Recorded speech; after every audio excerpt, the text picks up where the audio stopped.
Tapos yung parang mga stigma na parang, May katuyan na call center yan. Eh ano naman?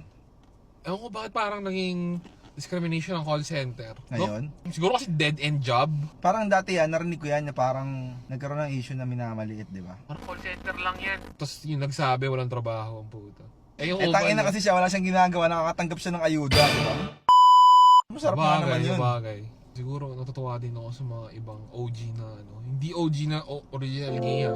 OG talaga na call center agent. Yung mga matatanda Ay, ngayon. oo, shout out diyan sa mga Kila mommy and daddy. Mommy, dads! Mommy and daddy Oo. ng ano, ng Alam na nila yung mga call center. kalakaran. Di ba? Alam na nila yung mga kalakaran.